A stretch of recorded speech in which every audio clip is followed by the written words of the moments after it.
Mirë, në të momentin do të shkojmë pak me një deklaratë Adriana Kalas nga SPAK, ndihmë së bashku. Me objekt fyerje dhe shpifje, ndërkohë që ashtu si në seancën e parë dhe sot Tauland Balla refuzoi të vinte përpara gjykatës dhe aq më shumë që në prokurën e avokates përfaqësueses së tij nuk ishte dhënë tagrat që përfaqësuesja e tij mund të bënte dhe seancën e pajtimit. Ndërkohë që zoti Berisha në seancën e kaluar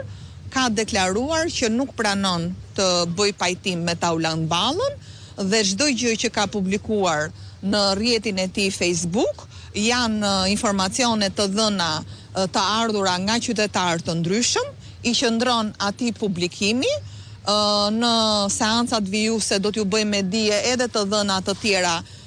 që konfirmojnë vërtetësinë e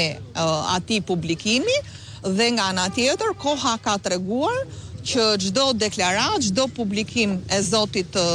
Berisha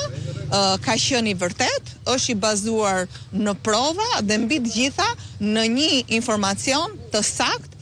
të qytetarit digjital. Ne vetë do t'i drejtohemi institucioneve përkatëse për të marrë informacione shtesë lidhur me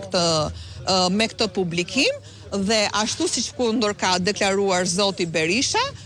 nuk ka asnjë tjetërsim apo manipulim të mesazhit. Mesazhi siç është dërguar nga qytetari digjital, po ashtu është publikuar dhe nga zoti Berisha, pasi ne dim shumë mirë që mesazhet që i shkojnë zotit Berisha i shkojnë për shkak të besimit që kanë qytetarët ndaj zotit Berisha në publikimin dhe bërjen transparent të gjithë informacionit. Nga laja për ata që nuk e dinë se për çfarë po flasim, për cilin mesazh apo denoncim bëhet fjalë? Pra, para disa javëve, zotin Berisha e kanë informuar qytetari digjital se Tauland Balla me drejtorin e burgut të Beqinit, sipas informacione është i njëjti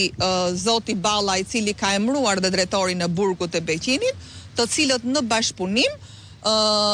kanë manipuluar prova duke shtruar në spital një prej